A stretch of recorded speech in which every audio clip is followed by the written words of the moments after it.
This brings us to, I'd like to invite Edmund Keith up onto stage. Ed is the head of content for Online Marketplaces Group, and he's going to talk about what real estate marketplaces are doing to break through their ceilings. And Ed has the unique position of observing everyone in this room.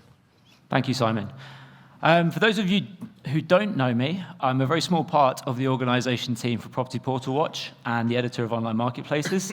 What I'm actually going to be talking about is something that I know about as an editor, as someone who's a journalist, and that's narratives, specifically which ones are out there at the moment and which ones I think you should be paying attention to.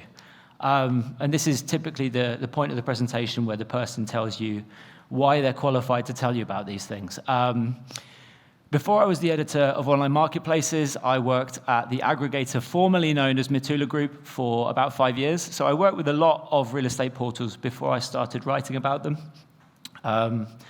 Over the last 3.5 years, I think I've probably written more and read more about real estate portals than just about anybody in the world, which is a very strange thing to brag about. But more important than that is probably the data underneath it. As my colleagues will tell you, I do not like numbers in paragraphs. I like numbers in data, data visualizations, which means collecting a lot of data from very tedious documents like investor presentations. I collect a lot of data, is what I'm trying to say, and hopefully you're going to see some of that data in the presentation today. This is a good example. Why would any of you need advice on what to pay attention to? Well, I kind of had a pet theory, which is that real estate portals, by and large, are quite myopic. They're quite short-sighted. They pay attention to what's going on in their own backyard, and they don't really pay that much attention to what's going on elsewhere. And this is kind of trying to illustrate the point, right? This is the number of press releases that I received in my inbox just from the leading 2 portals here in Spain. As you can see, there's quite a lot of them. There was 1 month there where I received 31 press releases just from Spain. Now, my job is to read. I'm supposed to read these things, but I didn't read them, I'll be perfectly honest with you. It's difficult just to keep up with what's going on in your own market, right? That's the point of this slide. So maybe someone like me can help kind of synthesize what's going on and what's the narrative, what's worth paying attention to. I promise, by the way, this is the least visually appealing slide of all of them, but it's a necessary one. We're going to go through these 5 themes or topics or trends, see what the narrative is, see what's going on, and I'm going to basically give you a judgment about whether I, as a journalist, as someone who reads a lot about this, think it's worth paying attention to. We'll start with AI as it relates to real estate portals, but before we do that, I put a questionnaire out to our followers, our subscribers, before this conference. Basically, well, there's lots of different questions, but this one is an interesting one. We seem to be going through something of a metamorphosis in terms of the terminology we use in the business at the moment.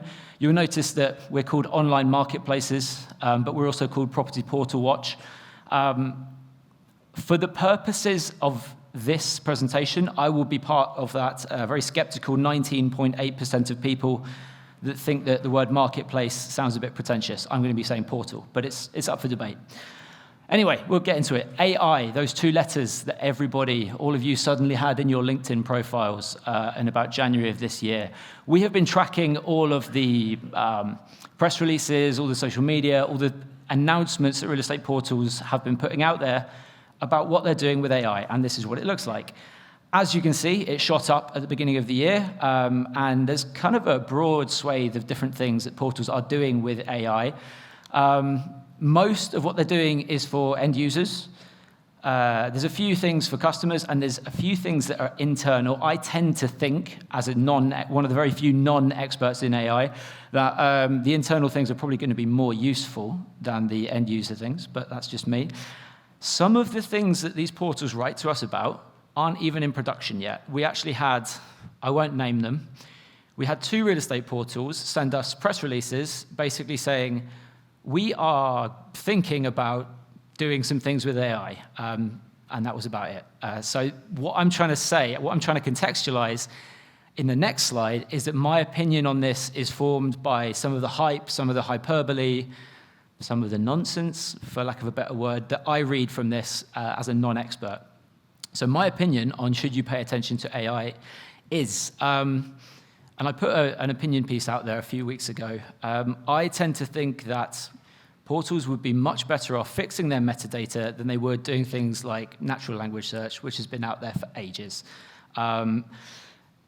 I personally think that things like natural language search will go a little bit like that top graph there, which is the number of Google Voice Assistant users over time. You know, when it all came out, we all had a go at it, right? I mean, and there are people that still use it. You know, we've all got that one friend that will send you a voice note instead of actually texting you. Some people will use it, it will be great. But I tend to think a lot of this is hype. Now, we'll come back to AI at the end, by the way. We'll move on to our second theme, charging a commission, AKA Next Gen Lead Gen. It's got that cool little moniker that somebody made up. The first thing to say here is that other people have spoken about this. Cleverer people than me have done good work on this, but I'll just very quickly explain what I mean. This is where the portal generates and then qualifies the lead to the extent that the agent doesn't have to do that much work on the other end, right?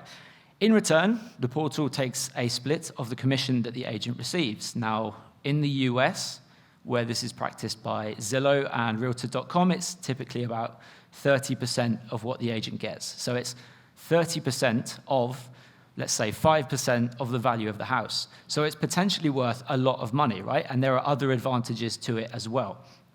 In Europe, this is done on buyer leads. Sorry, in US, it's done on buyer leads. In Europe, it's typically done on seller leads. But how's it going? There was a lot of narrative about this. I'm sure you've all read a lot about this. We talk about it. How's it going? Well, we don't know how it's going in Europe. The people who do it in Europe are in this room. If they want to give me their data, I'd love to have it, guys. You've got my email address. But this is how it's going for the American companies. Realtor.com calls this way of doing business its referral model, and they're very open about how they're doing with it. They tell you exactly how much money they make, and they even give you the percentage of revenue from it. The headline is that it's flat.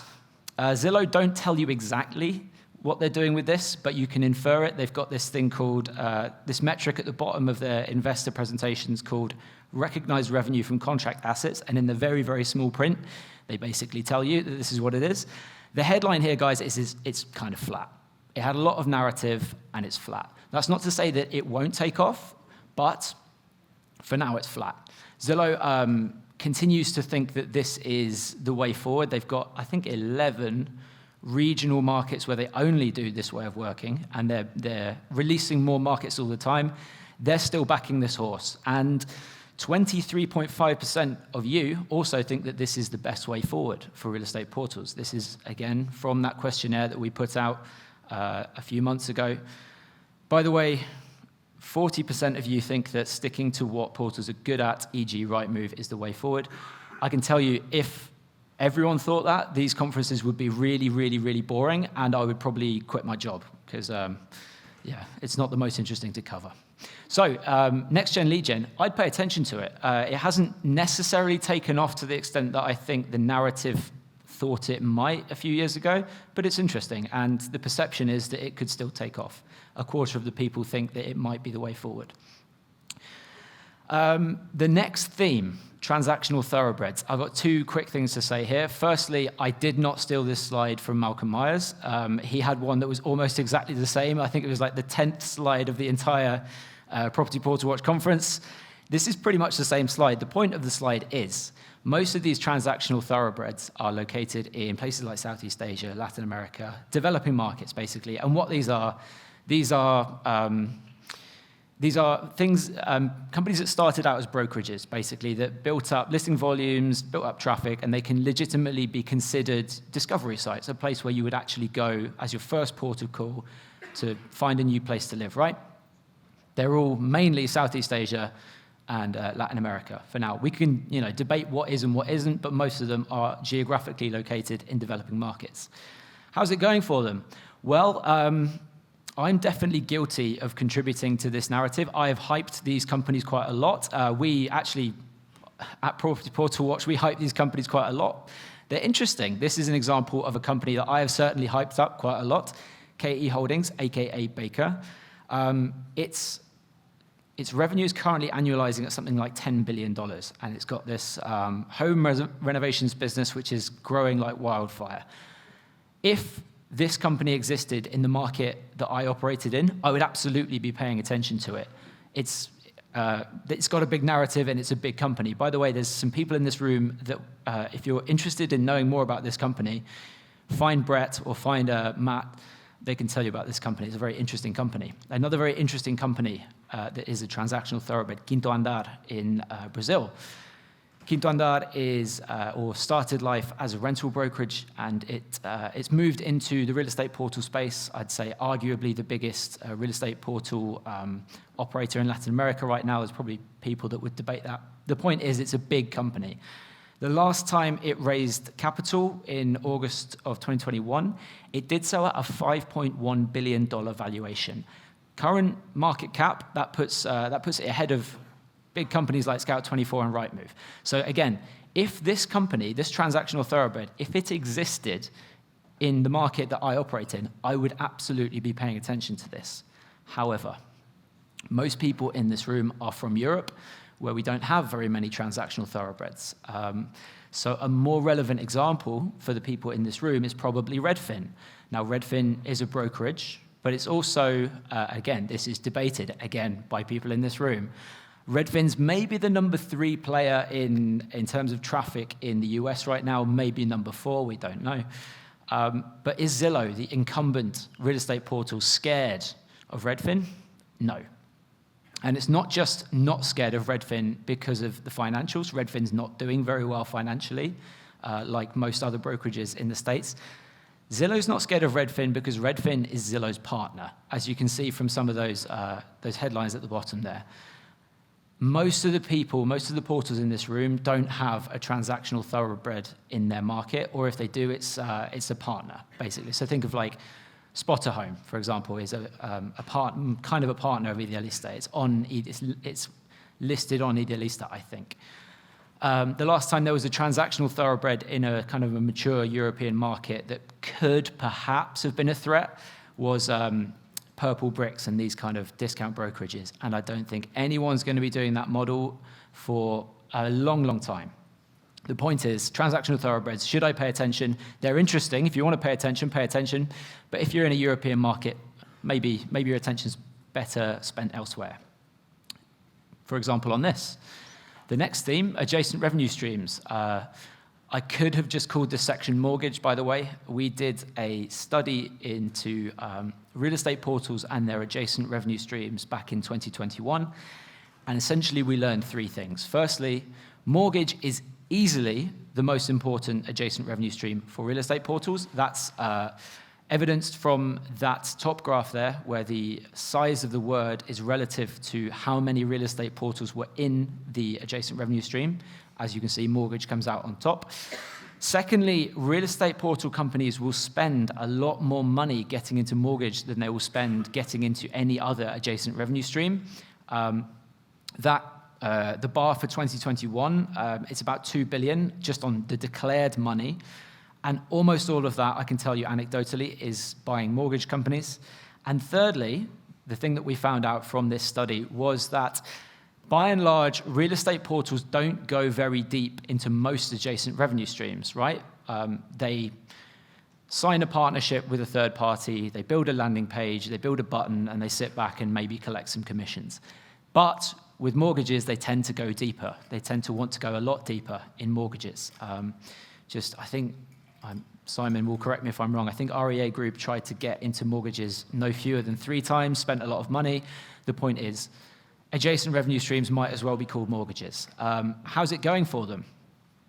We all know this, right? Mortgage businesses aren't really going very well for real estate portals by and large. I should point out, by the way, that one of the very annoying things in my job is that it's very hard to do apples-to-apples comparisons. Real estate portals don't all use the same metrics. So what you're seeing here isn't, this might be ordinary operating EBITDA, or it might be, there's all kinds of different ways you can say profit. The point is, none of this is very profitable. Also, interestingly, the percentage of total revenue from mortgage businesses for a lot of these companies has been pretty small, quite honestly. But the reason that 3 of those companies are highlighted with the little dotted lines is because they've doubled down. So REA Group paid, I think, 244 million Australian dollars to buy a big mortgage brokerage firm in 2021, so they've gone up. Redfin, I think, paid 135 million US dollars in 2021 for a mortgage business, so they've gone up.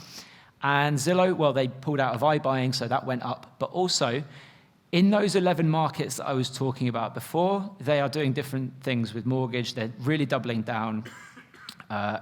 They've said that their mortgage attach rate in those 11 markets has gone from, I think, 1 in 5 to 1 in 3.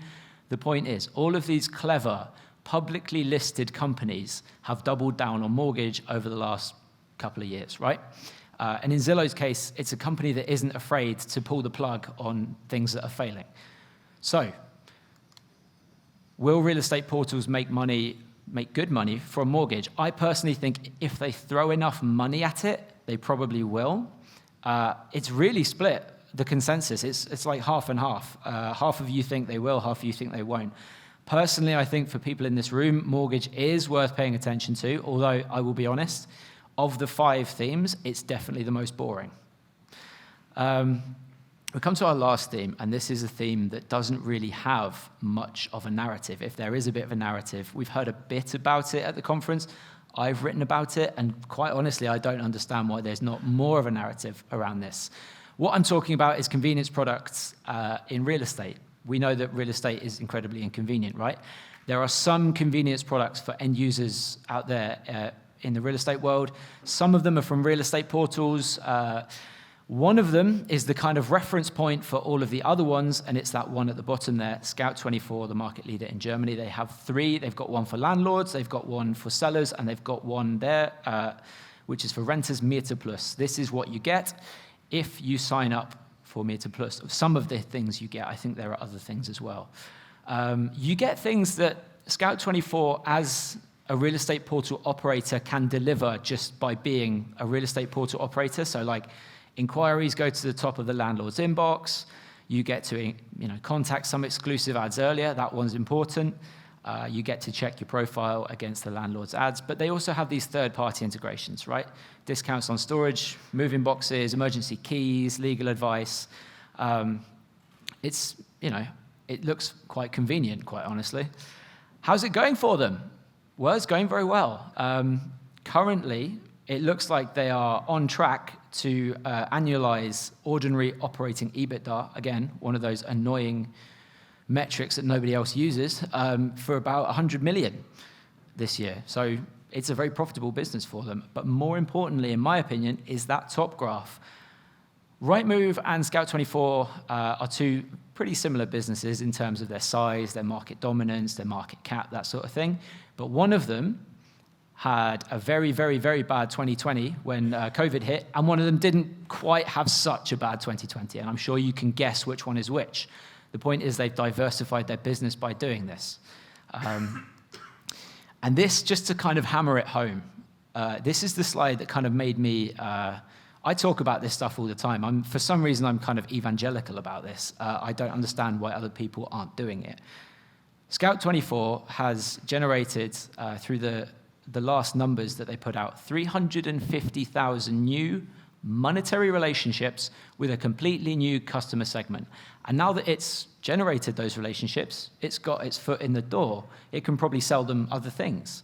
That bottom line is the number of professional customers. Broadly speaking, it's flat. And I'm pretty sure if I were to plot the agent number customers of most of the portals in this room, it would probably be flat as well. So the point of all this is, I don't understand why we haven't been talking about this, why there isn't much of a narrative. I like to finish all of my presentations with a too long, didn't read conclusion for people who have been on their phones. By the way, it's fine to be on your phone. Just, this is the slide to pay attention to. Why haven't you been paying attention? Convenience products. As someone who's not a business person, does not have a head for business, I do not understand why this isn't being done everywhere. Please find me afterwards, tell me why it's impossible in your market, because I don't get it. Yes, pay attention. Mortgage. It's definitely the most boring of the 5 themes that I cover in my line of work, but I think it will probably work out if you throw enough money at it. And I think if and when it works out, it will be big. You should probably pay attention. Next-gen lead gen, there was a big narrative about next-gen lead gen about 18 months, no, 2 years ago. It hasn't really taken off to the extent that the hype might have suggested, notwithstanding I don't know how it's doing in Europe. But yeah, it is a different way of doing business that does kind of work. AI. If you're in this room, you've got no choice, right? We've been talking about AI constantly. I'm not an expert. I'm not going to tell you whether to pay attention or not, but I personally think there's a lot of hype about it, and the boring, everyday, internal AI things are probably more important. Lastly, transactional thoroughbreds. If you are in this room, they exist probably elsewhere for you. They're interesting. Pay attention if you like. Lastly, the cringy like and subscribe slide. We tell people as organizers of this event not to sell what they're doing on stage. I've just broken the rule there because I think what I was doing there was trying to sell you what we do. If you've liked anything, get our newsletter, subscribe to us on LinkedIn or YouTube. Thank you.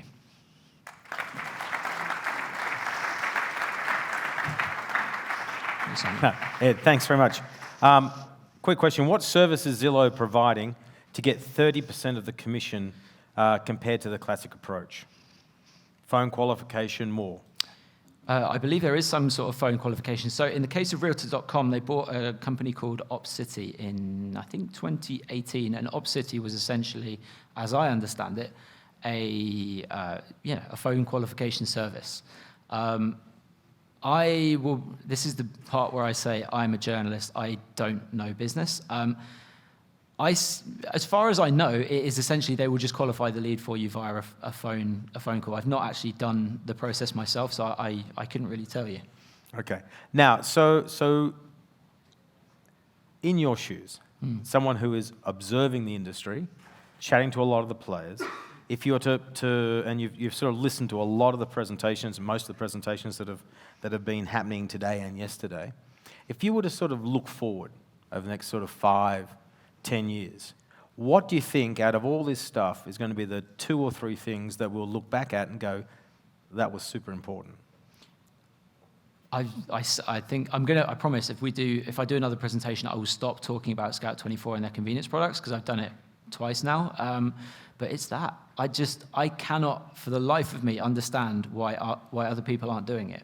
Now, I'm sure there's lots of very good reasons that people will tell me that they can't do it, but moving home is such a pain. If you can put all those services onto one back end, people will pay whatever it is, 12 euros a month for 3 or 4 months to do it. That's the big one. Obviously AI, but I tend to think that the internal stuff is going to be more important than things like voice search, but that's just me. Okay. Why haven't the thoroughbreds caught on in Europe and these are the transaction thoroughbreds in Europe and the US? We talk about these transactional thoroughbreds a lot when we go and do the event in Bangkok because they're a bit more relevant there. But essentially, I think it comes down to how organized, how sophisticated the property market is, and especially how organized the agents are. You can get away with a lot more in these, I don't want to call them the Wild West countries, but the less sophisticated the market, the more you can get away with. Now, if people have been doing business one way in, let's say, Spain or the UK for ages and ages, no one's, coming in and changing it is incredibly difficult. And it's also not necessarily in anyone's interest to change it. Whereas we had a really good presentation in Bangkok by B Property from Bangladesh, which was really interesting for me, where they basically went out and they became the market. There's addresses don't exist in Bangladesh, and they went out and they physically put on their system. They had people going out, literally taking data down from individual buildings and stuff, and they became the market. And so they can now become this transactional thoroughbred or become the brokerage or whatever it is they want to do, because they started from zero. They can get away with it. Okay. And I think it relates back to Brana's point at the end, which is about deeply ingrained habits as well. Yeah. It's not only about habits of the advertiser, habits of the consumer, but habits of the portal itself. right? This is the way we do business. The model's not broken. We're making good money. Let's not rock the boat so much. Yeah. A couple of other questions. Are the convenience products being sold directly, or is it a lead gen model? I'm going to defer the actual. So, I'm sorry if I'm putting someone in the mud here, but the people responsible for these convenience products are in the room. Or if they're not in the room, you'll find them at some point. If you want to find out more, go and bother the guys from Scout. They'll probably tell you all about it. Yeah. They're very nice guys. Okay. And finally, how can we compare profitability of classified part of a business versus mortgages? That's an interesting one. So most real estate portal companies that are into mortgage don't tell us how profitable, or rather how unprofitable they are. Those ones that you saw on screen were pretty much the only ones that tell us. And one of them, Zillow, has actually stopped telling the market how unprofitable its mortgage segment is as of, I think, the last quarter. So in terms of, like a success story, I think the profitability of classifieds was... If I find one, I'll write about it, is what I'll say. It's kind of difficult to get that many stats on, to be honest. Now, one thing that I know you're doing is trying to build this very large database of information. Information about portals, marketplaces, and prop tech around the world. So you can start to draw themes across and comparative stats and so on. Is there any way anyone here can help you build your database? If anybody... so I had a very good conversation with a few people last night about, isn't it nice that all of these big companies come and share on stage, even though they're potentially competitors? And it's really nice.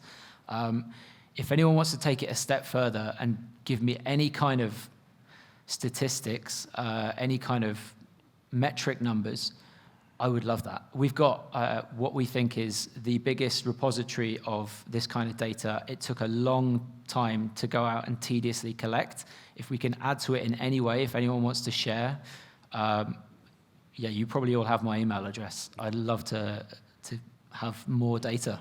And I guess the objective is over time to provide some sort of anonymized access to that data so that is the idea. Everyone can get some comparative information. Yep. To help build your business, which makes sense. Ed, thank you very much. Thank you, Simon. Always Thanks for having me.